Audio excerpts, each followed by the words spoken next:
Hi, beloveds. Me again, gibberish. I don't know, I think this is maybe number 9. Using my headphones again to see if they make the sound better. I have, they're doing roadworks in our society at the moment, so if you hear some noise in the background, there's that, and then there's the birds out here. So I hope it doesn't disturb too much. What has been coming through me this morning?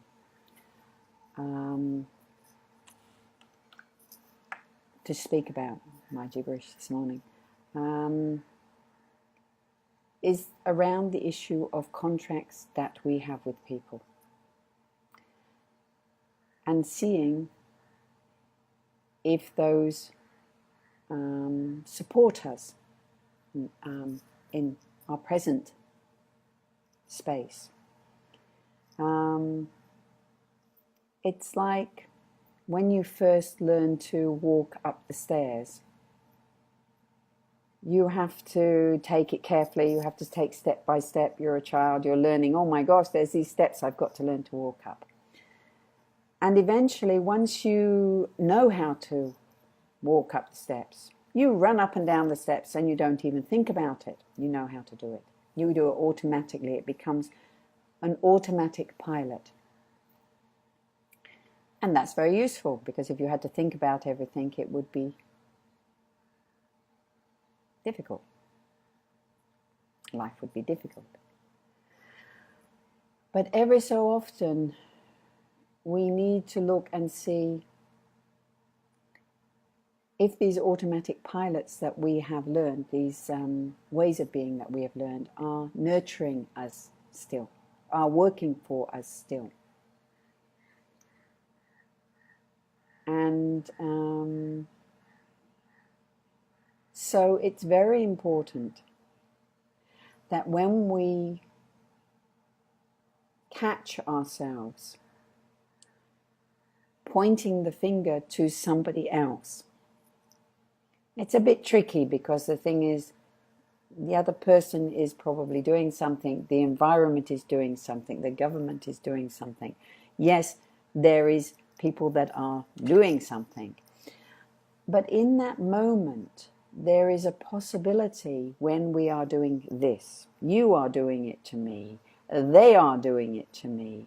The environment is doing it to me.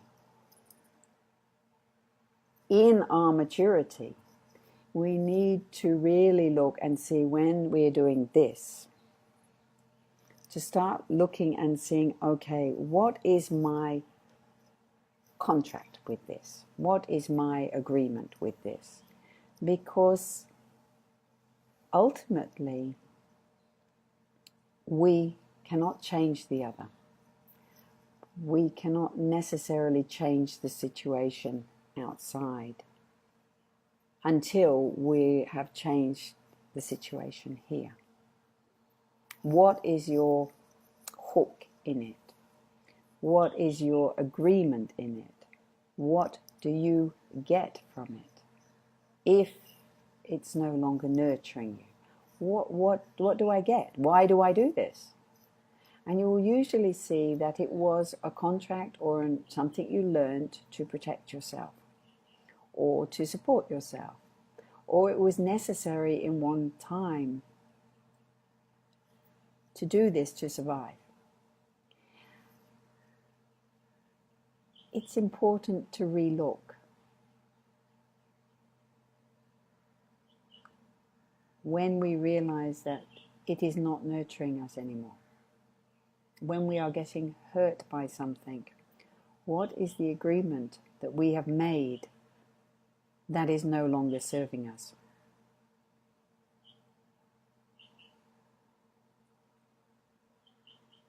I'll give you a small story. I, myself, which I'm still going, this is my deepest, one of my deepest things.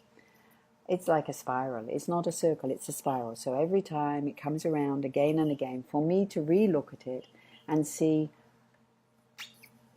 do I still need to do this? Or how can I play with this in a way which nurtures me and supports me. I was in England this year with my family, and my younger sister is going through menopause, which can be a trying time for many people, and it can also be a great excuse why, if you have been a nice person all your life, suddenly you can't be anymore. You can become really bitchy, and you can no longer stuff it down and put the smiling face on. So it's about authenticity. The authenticity starts popping out. It's not that it's not been there before, it's just that before you've been able to control it. So basically you have no patience. So I've been through menopause, and it affects different people differently, and so I do understand it. But my sister was using this as an excuse to be a real bitch. And I have always been available when people are under stress to come and talk to me and to dump their stuff on me a bit. And that's my stuff, that's my way. And what I am learning in this time is that this is no longer okay for me. This is no longer nurturing me to be used and not to be valued or appreciated.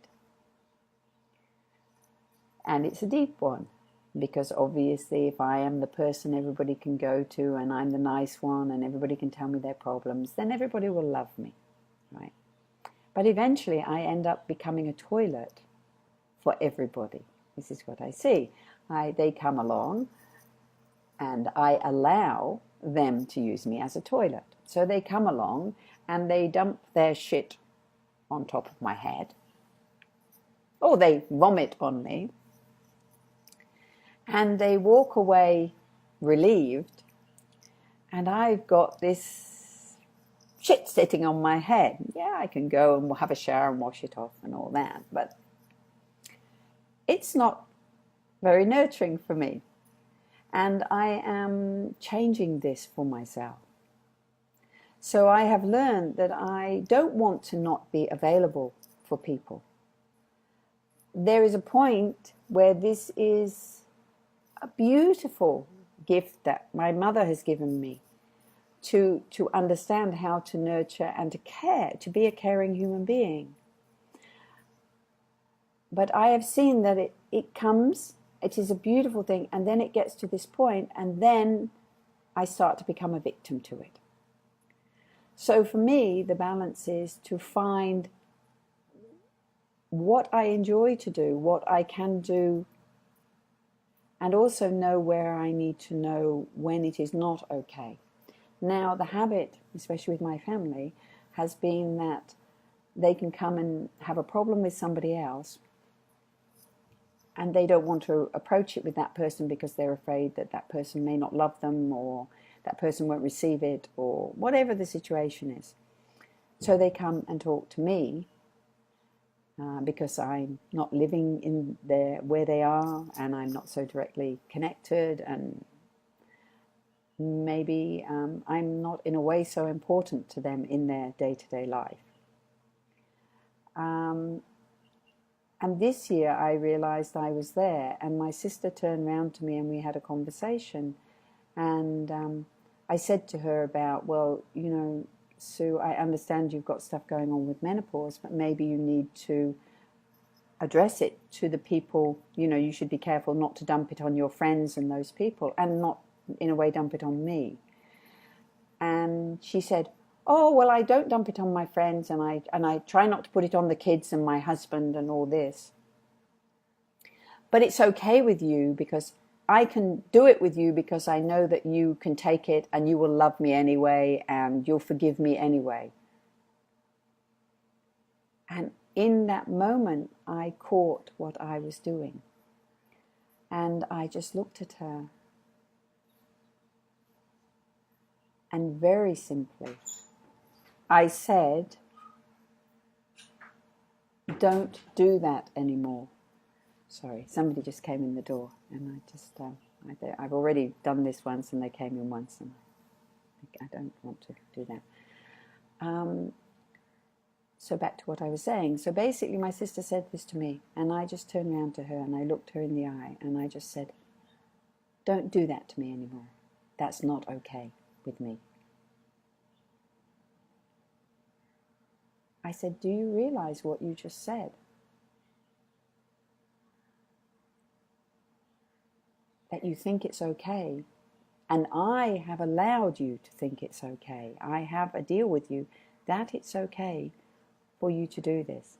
And I am now telling you it is not okay. And you need to go and talk to the person who you have a problem with. And you need to renegotiate with them. Because I cannot fix it for you. And I do not want to be a toilet anymore for you.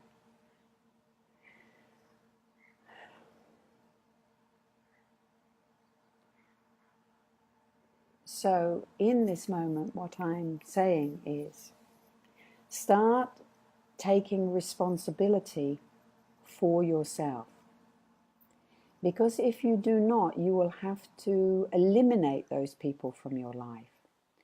And that isn't necessarily what is needed. How can you still be? I don't want to stop being the person who is available for people. But my habit is to make myself a victim to people. And that is mine. And I am starting to make that very clear.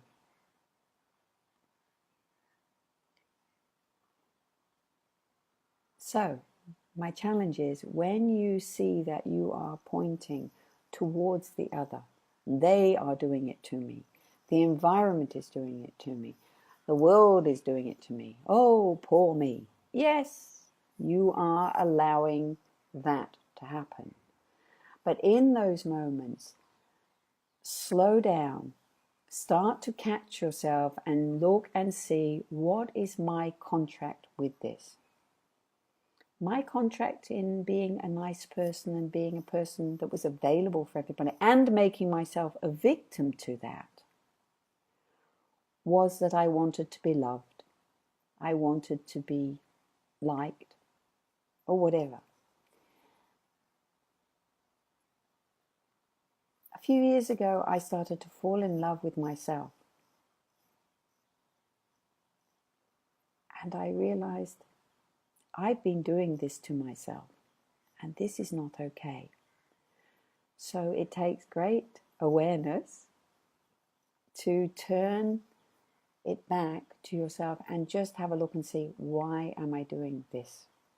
And taking the responsibility, the ability to respond, which means that it is really always, in the most mature way, it is always to do with you. It is never, I hate to say it, it is never the other.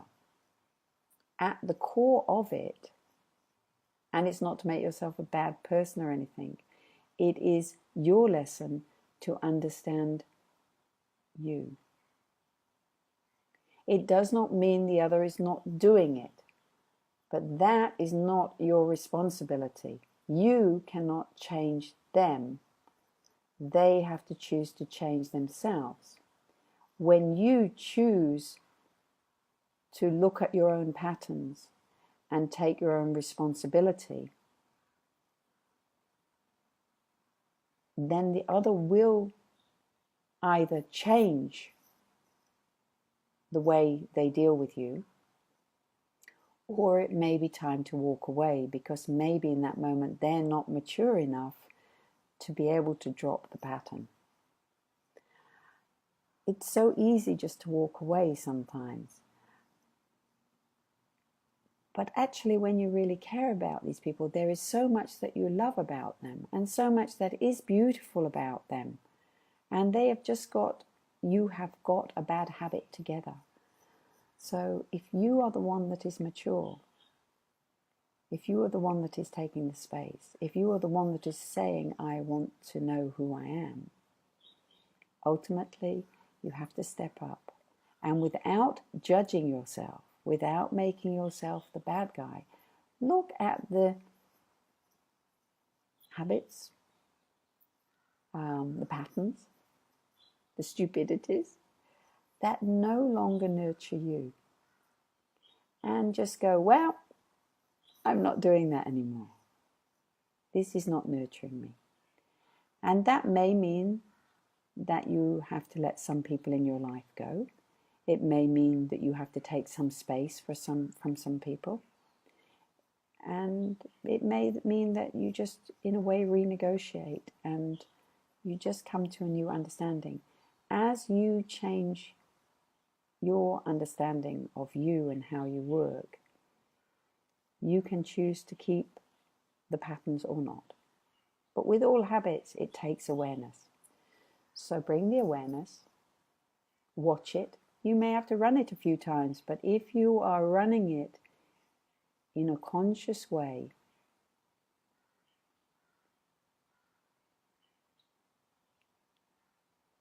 eventually, if it does not nurture you, you will suddenly realize you're playing a game with yourself. And if you choose to keep it, you are welcome to it. But then you can't cry about somebody doing it to you because you realize that actually you're doing it to yourself.